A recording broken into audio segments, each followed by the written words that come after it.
Hello everybody, welcome back to my YouTube channel. Today we're going to talk about buy-to-let property. For those of you who are new, my name is Matt Robson and I'm a former airline pilot turned property investor, developer and owner of a Teesside based property management business. With the help of a couple of staff, I manage well into 8 figures worth of property in Teesside, as well as project managing a number of small developments and conversions. Most of this I source myself, so I have a pretty good idea of what works and what doesn't, and that's really what we're going to talk about over the course of this video and the channel moving onwards. First things first, if you are expecting a guru or a shortcut, you're going to be very disappointed. I'm pretty pragmatic, and on this channel I also aim to dispel a lot of the myths surrounding property and property investment. You know what I mean, the sack your boss in 30 days, no money down type bullshit that you see everywhere. So if you are expecting the key to truly passive income, you might want to turn off now, because I don't actually think it exists. As somebody that manages a lot of this stuff, you do see certain patterns, and I'm going to talk more generally and touch on certain ideas and concepts and give you something that will hopefully give you something to think about and allow you to turn average investments into good ones and good ones into great ones. And if you do get a little bit out of it, if you could like, subscribe, share, comment, all that good stuff, that'd be much appreciated. And if I do get to 100 subscribers by the end of the week, I get bragging rights over the 8-year-old, so that would be much appreciated from this end. Brilliant. So, buy-to-let property. Buy-to-let is a strange beast, because for a very long time it was very fashionable and it was the thing to do. Then all of a sudden it became very unfashionable. And I promise you that everybody watching this knows somebody who swears that it doesn't work anymore. It may even be you. Now, as somebody that obviously is quite heavily invested, I will naturally say that that's rubbish, but that's because I believe that that is rubbish. It's true, it's been hammered over the years, but I believe that in nearly every challenge there is an opportunity, and certainly there is in this one, because what's happened is so many landlords have left the sector over the past few years that there's actually a bit of a vacuum in certain parts of the UK. These landlords have been hammered by tax relief on interest repayments, stamp duty, the wear and tear allowance, even things like the difficulty in arranging managed payments from local authorities, from tenants on benefits. They've all helped, and the result is fewer landlords and fewer rental properties, but we've actually got more tenants because we've got this thing called housing crisis going on too, if you haven't heard. More of that in further videos.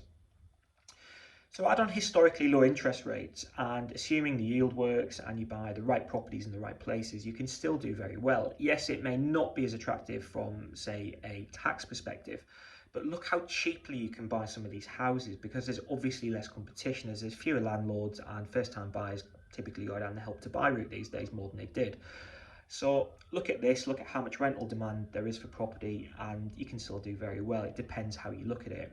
Now, I obviously manage a lot of property, and if I could figure out how to do this in a GDPR compliant way, I could show you dozens of properties that are clearing more than £400 a month. Now, I sourced a lot of these properties myself, so I have a good idea what the owners are paying as far as mortgage repayments, management, insurance, all that. And these are cheap, sub 100 grand properties, and I'm not cherry picking, we have loads, so believe me when I say it does work.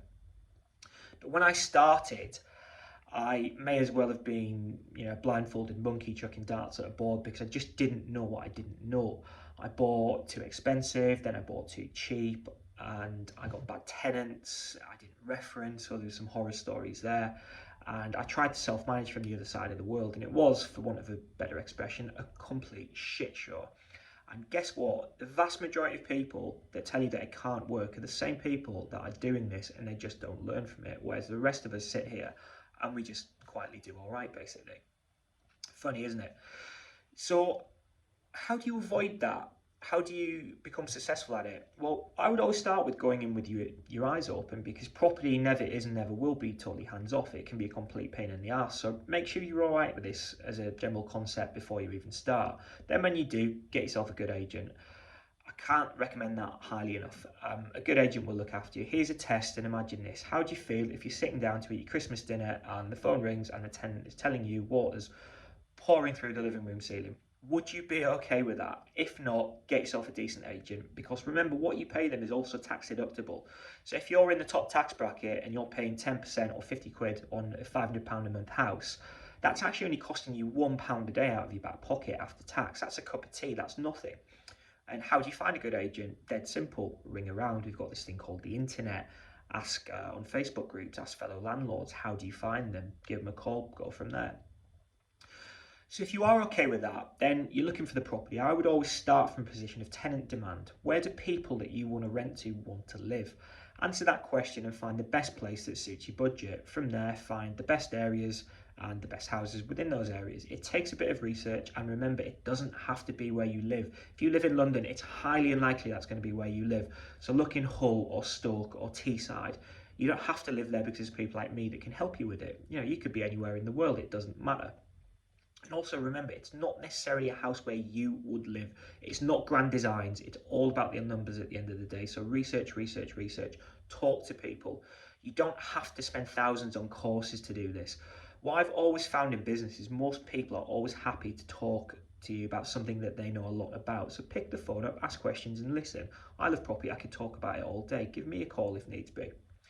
And finally today, remember that property is a long game. You probably won't make a penny in the first year after you've paid your stamp duty, solicitor, redecorated, that sort of stuff. And you might get a tenant straight off the bat, a bad tenant straight off the bat. The boiler might pack in on day one. But if you buy a handful of properties and you were to look at them over, a 10-year period, they will look after you.